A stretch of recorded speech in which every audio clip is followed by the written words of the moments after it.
7일 민트TV 뉴스입니다. 오늘의 주요 뉴스입니다. 인천시가 부평공원에서 대규모 나무 심기 행사를 가졌습니다. 대형 병원 이용 집중 현상에 대한 정부의 실질적인 해결책이 요구되고 있습니다. 인천 메트로가 지역 생태하천 가꾸기 환경보호 운동을 실시했습니다. 이상 오늘의 주요 뉴스였습니다. 첫 소식입니다. 여러분은 식목일에 나무를 몇 그루나 심으셨나요? 인천시가 식목일을 맞이해 대규모 나무 심기 행사를 가졌는데요. 아직 나무를 심지 못한 분들이 계시다면 이번 주말을 이용해 가족들과 함께 나무를 심어보는 것도 좋을 것 같습니다. 오병민 기자의 보도입니다. 삽으로 힘차게 땅을 파며 나무를 심는 사람들. 힘들기는 하지만 그 표정에는 즐거움이 묻어납니다.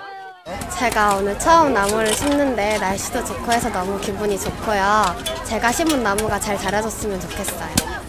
인천시가 제66회 식목일을 맞아 부평공원에서 나무 심기 행사를 가졌습니다. 이날 행사는 송영길 인천시장회 500여 명의 시민이 참가하는 한편 초등학생 및 유치원생도 함께 나무를 심으며 희망을 느끼는 식목일에 대한 의미를 되새기기도 했습니다.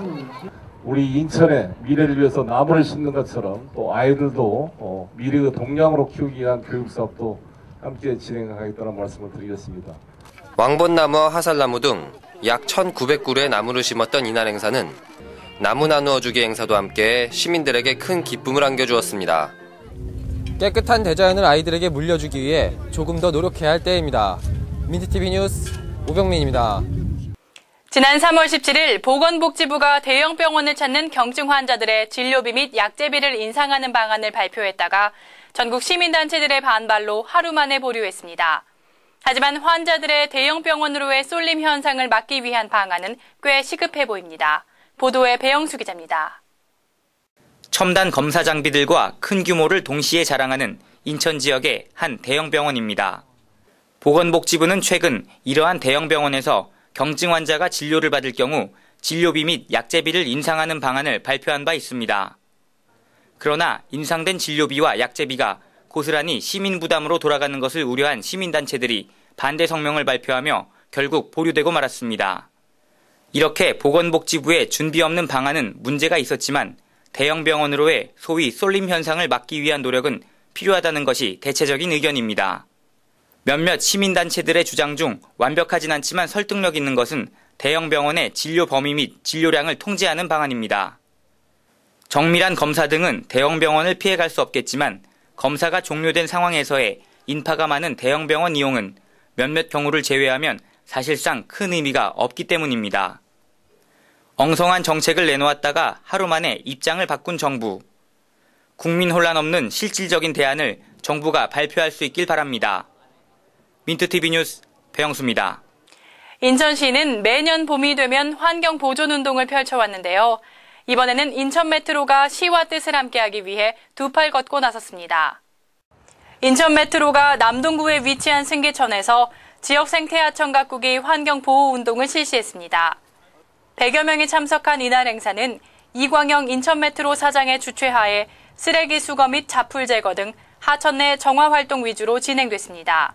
특히 승기천은 인천의 중심부에 흐르는 하천이기 때문에 이것을 우리가 봉사활동을 통해서 좀 더 가꾼다면은 그것이 우리 직원들에게 어떤 봉사활동 정서를 높일 수도 있고. 인천 메트로는 지난 11월 인천시 하천 살리기 추진단과 환경보호활동 업무 협약을 체결하고 부서별 및 개인별로 월 1회 이상 환경보호활동에 적극 참여토록 독려해왔습니다. 한편 이광영 인천 메트로 사장은 1사 1하천 가꾸기 운동을 지속적으로 전개해 인천을 녹색 도시로 만드는 데 기여하겠다고 밝혔습니다. 오늘의 단신입니다. 오늘로 전 구간 개통 100일째를 맞은 공항철도의 이용객이 부분 1단계 구간 운영 시절에 대비해 2배 이상 증가한 것으로 나타났습니다. 최근 코레일 공항철도 측은 작년 12월 말 전 구간 개통 이후 1일 평균 이용객이 6,300-901명으로 1단계 구간 운영 때의 2,800-923명에 비해 약 120% 늘어났다고 밝혔습니다. 송도 최드윅 국제학교는 오는 8월 새학기부터 만 4세 아동 대상의 유아원 과정을 개설합니다. 최근 교육과학기술부의 인가를 받은 국제학교의 유아원 과정은 해외 거주 경험이 없는 순수 내국인도 입학이 가능합니다. 입학을 원하는 가정은 오는 5월 12일까지 홈페이지를 통해 서류를 접수하면 됩니다. 인천시는 민자 사업으로 추진 중인 수도권 제2외곽 순환고속도로의 인천 김포 구간에 대해 올 하반기 중 착공에 들어갈 계획입니다. 중구 신흥동부터 김포시 양천면까지 이어지는 왕복 4, 6차선으로 오는 2016년 말까지 건설되는 이 도로의 공사는 약 1,500만 원의 국비를 포함해 총 1조 2,187억 원의 사업비가 투입됩니다.